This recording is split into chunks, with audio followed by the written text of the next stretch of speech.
Hi, everybody. John C. Denise Richards and the lovely Lulu. Welcome back to another All Things Home. This is where we talk about all things in and around your home. Yes. And we're excited to talk to you about that today.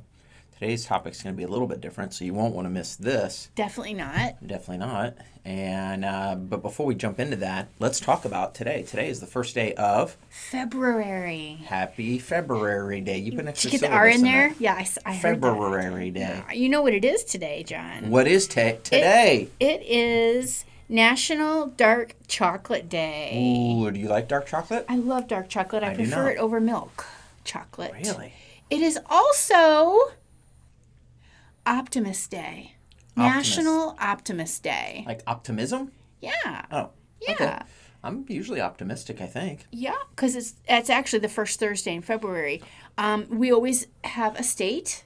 Yes, we do. What is today? National Texas Day. Happy Texas Day. We like Texas. We They're love like Texas. the sister child of Florida. They kind of are. They're a lot bigger too. They're a lot huge. bigger. That's a But big the state. funny one, John, is National Get Up Day. Get up, get Get up. I up. feel like there should be a song with It's that. not like a dancing Motown. thing. Let me tell you something. Oh, Founded in 2017 by, of course, the National Day Calendar. Of course. But you know who else? Who? The U.S. Figure Skating Association, National Get Up Day. Why would they do that? Maybe everybody stayed on the ice too long in the fallen down position. up. Get up. Get up. I don't know. I know I spent my days trying to get up off the ice.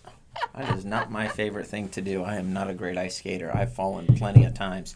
Listen, last week was probably my favorite episode. We talked about 11 things to never keep under your kitchen sink.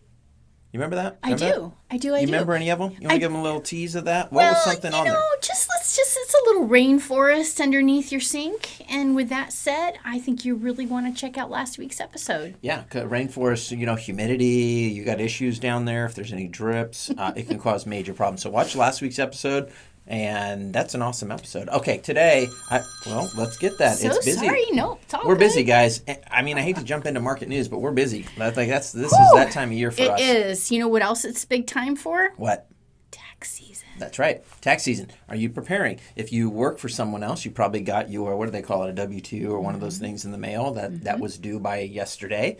And you needed to get that from your employee and employer. Thank you. You needed to get that for your employer.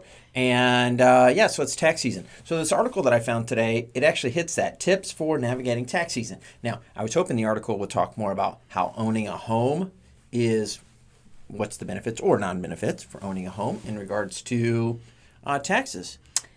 You want to talk about that first? Yeah. You know, I had to bring it up that there are very, very valid relationship there between filing your taxes and buying a home. Like what? Well, some people might think they've got to file 2023 taxes before they can buy a home.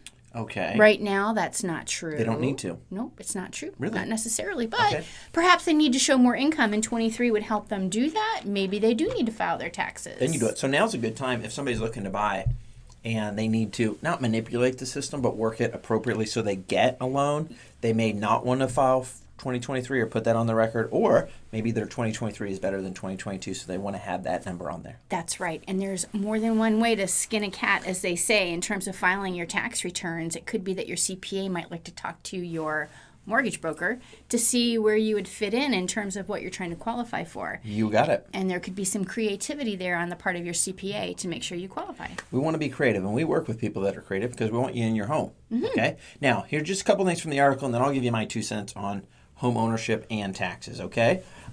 When should you file for taxes? April 15th. Seems like that's the day of the year that they need to do it again this year, April 15th. That's pretty common, I think, throughout what they've done. History. It's almost always been tax day. What do I need to file my tax returns? W-2s, 1099s, all that fun stuff. How do I file? You can file online, or we're going to actually help you, connect you with somebody who actually can help you with your taxes. They've been helping me for years, and I think he helps Denise as well, too. That's right. So stick around for that. How can I avoid making mistakes with my taxes? Hire this guy we're going to tell you about. I'm just leaving it at that. They give a lot of bullet points on this. How to avoid improper tax returns or filings. Just deal with a professional. What if I make a mistake? Again, I've made plenty of mistakes in the past with taxes. You know who took care of it? My guy who we're going to recommend today. He took care of it. Honest to goodness, yes. So don't do that. And then also this article talks about scams. You got the scamsters out there. They want your tax return, and they will file for you early. They try to beat you, with your filing. And then when you go to file, happened to my brother years ago. When you go to file, the IRS says, what are you doing? You already filed. But it wasn't you who filed. It wasn't you who filed. And so you have to prove stuff. And that's a headache. A bear. It's a bear. And there's ways to avoid that as well, too. Talk to your accountant. We're going to tell you somebody to talk to today. He'll guide you through that. But here's when I talk about taxes with a home. When I do my taxes every year, my accountant, who we're going to talk about today, he says, John, let me see your house mortgage paper. Every January, my lender sends me a form, and it tells me how much I paid on property taxes. And mortgage insurance. And mortgage insurance. And mortgage interest. See? Even more importantly, that form is called a 1098. And Tell them about it. It is your mortgage interest statement that you get at the end of every year. And do you know how that benefits a homeowner with their taxes every year? How does that benefit? They're paying taxes on their home. Insurance is private mortgage insurance. How does that benefit them? Do you know the answer to that, or do you want me to tell them? You go ahead, John. I'll tell you. See if you're right. You don't have to. You take that off of your income. So, for instance, this last year, I think my mortgage insurance and one of the other things, I think was taxes, property taxes, was around $4,500. So, from my understanding, again, ask Leo for sure. Oh, I shared his name, not our accountant. Precursor. He'll tell you. You get to take that. I get to deduct, I think is the right word, off of my taxable income. Correctamundo. Thank you very much. So, in essence, that saves me probably around $800 to $900 from me paying the IRS every year. This guy we're going to introduce them to, yes, he is like the phenom when it comes to the man. Dealing with the IRS. He's the man. Anything else you want to say about taxes in regards to home ownership? Because to me, it's just another one of those items, I'd say little, but it's actually a big thing, that homeowners get to benefit from having a home. One of them is paying less taxes, income taxes. Absolutely. If you rent property, there's no deduction there.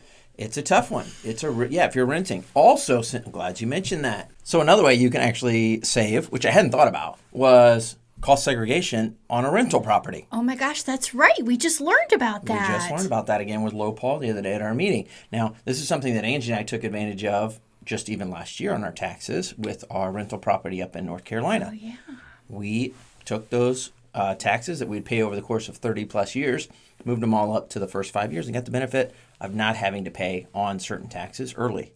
Wow. I know. It's called cost segregation. You should look into that. If you own a commercial building, talk to Low Paul, our friend, or talk to me. I'll help you. Guide you. Absolutely. All right. Let's connect them, though, with Leo. We gave a little hint of that. Leo Tatone. He's our CPA. He's our tax consultant. He's fantastic. I don't know what else to say about him. Well, he's a Giants fan. Not a big fan of that. Yeah, he is a Giants fan, and he was very, very sad for sure this last go around. I didn't rub it in, but Leo's fantastic. Now, Leo's up in Fort Myers, but he works with people all over. All over. All over. You don't have to be here in Lee and Collier County for him to help you, or Charlotte County.